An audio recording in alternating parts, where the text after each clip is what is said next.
좋은 하루를 허락하신 하나님께 감사드립니다. 하나님을 찬양하고 우리 하나님 앞에 영광을 돌리며 살아가는 오늘 한 날만 되시기를 바랍니다.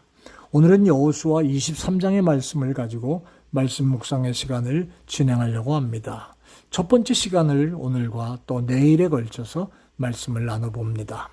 여러분, 오늘 본문의 말씀을 읽다 보면 문득 떠오르는 명언이 하나 있습니다. 노병은 죽지 않는다. 다만 사라져갈 뿐이다. 인천 상륙작전의 영웅이었던 메가더 장군이 남긴 유명한 말 한마디입니다. 오늘 본문을 통해서 우리는 그 메가더 장군 못지않게 전쟁의 영웅을, 위대한 영웅을 우리가 만나고 있지요. 그는 장구한 이스라엘 역사에 오늘까지 길이 남아있는 영웅입니다. 그가 누굽니까?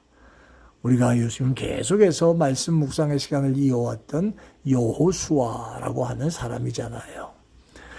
그런데 무슨 강철로 만든 로봇도 아니고 인조인간도 아니고 그 다음에 요즘 나오는 그런 어떤 슈퍼맨도 아닌 이렇게 용맹무쌍했지만 여호수아도 그런 인조인간이 아니기 까닭에, 우리와 똑같은 인간이기 까닭에 여호수아에게도 세월은 유수와 같이 흘러 이제 마지막이 되고 있다는 거지요. 지난 주일날 저는 오랜만에 리조월드에서 살고 계신 집사님을 만나서 같이 점심 식사를 같이 나누면서 얘기한 적이 있습니다. 그분에게 우리 리조월드에 살고 있는 몇 분들의 안부를 물었더니, 아니 말도 없이 조용히 그냥 세상을 떠나버린 분들도 제법 있고, 이 코로나 이 몹쓸 것 때문에 노인분들이 많이 안타까움을 당했다는 얘기도 듣습니다. 야, 조금 젊으셨으면 더 강건해서 이기셨을 텐데 돌아가셨구나, 안타깝다, 이런 생각을 하는 그런 시간을 가져본 적이 있습니다. 강철이라도 씹어먹을 것 같았던 여호수아, 그도 세월의 담 앞에서 지금 멈추어서 자기 자신을 돌아보고 있는 거예요. 여러분, 오늘 1절과 2절의 말씀 보세요. 세월이 더 많이 흐른 이 시점쯤에 여호수아의 모습을 지금 기록하고 있잖아요. 여호와께서 이스라엘 사방 대적을 다 멸하시고 안식을 이스라엘에게 주신 지 오랜 후에 여호수아가 나이 많아 늙었다. 그 다음에 좀 더 읽어가다 보면 여호수아가 그 온 이스라엘 곧 그 장로들과 두령과 재판장들과 유사들을 불러다가 그들에게 이르되 나는 나이가 많아 늙었도다. 스스로 이렇게 고백을 할 정도로 매우 많은 나이를 먹게 되었다는 거예요. 여러분, 리조월드에 살고 계시는 우리 노인 성도 여러분, 언제 이렇게 연세들을 잡수셨습니까? 생생하고 정말 세상 말로 팔팔하고 싱싱하고 예쁘고 곱고 훌륭했던 그런 모습들이 계셨을 터인데, 언제 이렇게 머리는 하얀 머리요, 허리는 굽어지고 몸은 구부정해지면서 천천히 이 주름살이 늙어가는 이 나이, 우리가 언제 이렇게 먹게 되었을까요? 여호수아도 아마 이런 사실을 쉽게 인정하고 싶지는 않았을지 모릅니다. 그런데 오늘 본문의 내용을 보면 어느 정도 그는 마음에 정리가 돼 있는 것처럼 보입니다. 저는 먼저 여호수아가 자기 자신의 모습에 대한 생각을 하면서 드렸던 말씀을 우리가 오늘 아침에 한번 묵상하려고 하고요. 내일 아침에는 이 말년에 서서 이제 죽음을 앞에 놓고 있는 이 노병의 마지막 외침을 우리 한번 생각해 보려고 하는 겁니다. 여호수아는 14절 말씀에 보니까 보라, 나는 오늘날 온 세상이 가는 길로 간다. 더 이상 어떤 세상에 애착과 미련이 있는 것 같은 말씀이 아닙니다. 온 세상이 가는 길로 나는 간다. 임박해진 자신의 종말, 죽음을 미리 들여다보고 있는 것 같은 여호수아입니다. 그런데 오늘 여러분, 이 여호수아가 이렇게 말하고 있는 이 여호수아가 서 있는 자리가 어떤 자리일까요? 저는 오늘 이런 생각을 해봅니다. 이 자리가 바로 평생 동안 하나님이 그 가슴에 붙여주신 꿈, 그 꿈을 향해 달려왔던 그 모습, 그리고 이 말을 하는 이 순간 나는 그 일을 다 이루었습니다.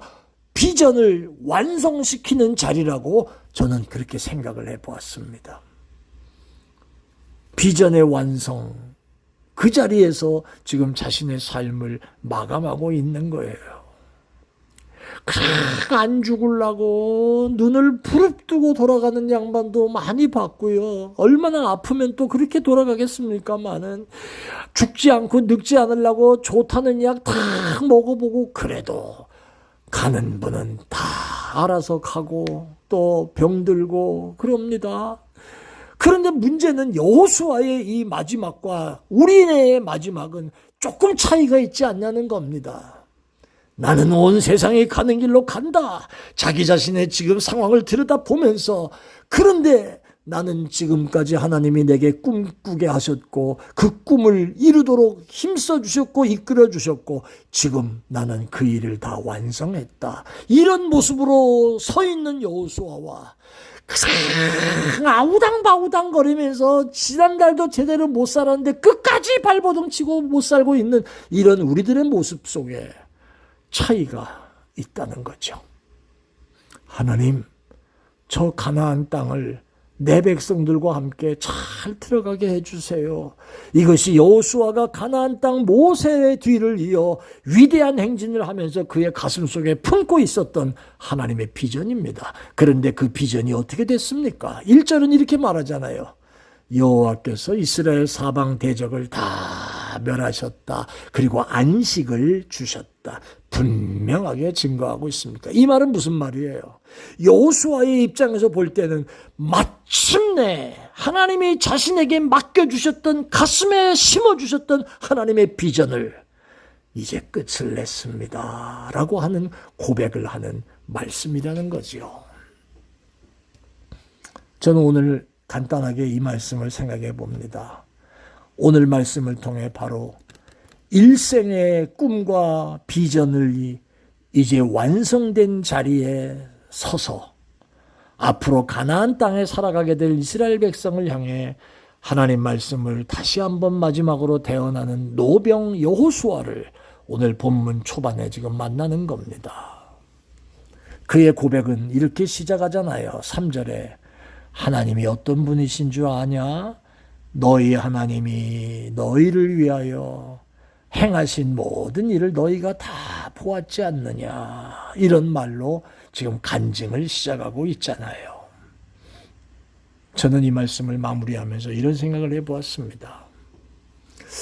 아마 이 얘기를 하고 있는 여호수아의 얼굴엔 감격과 흥분과 뭐라고 형용할 수 없는 신비로움과 그리고 벅차오르는 감사가 가득 차 있는 모습이 아닐까.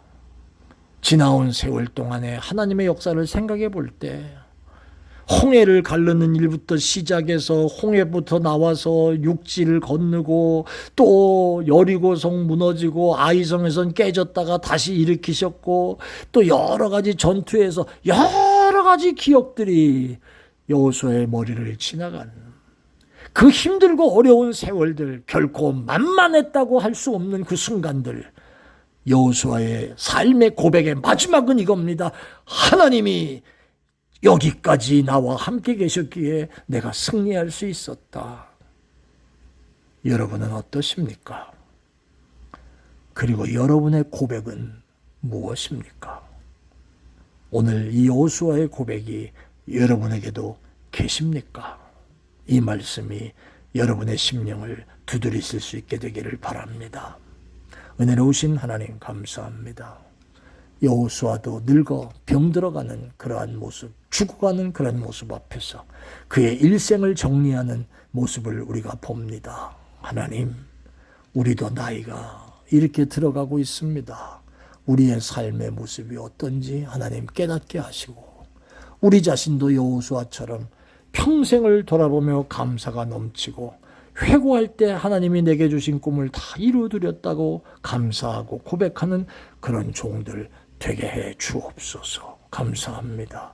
예수님 이름으로 기도합니다. 아멘.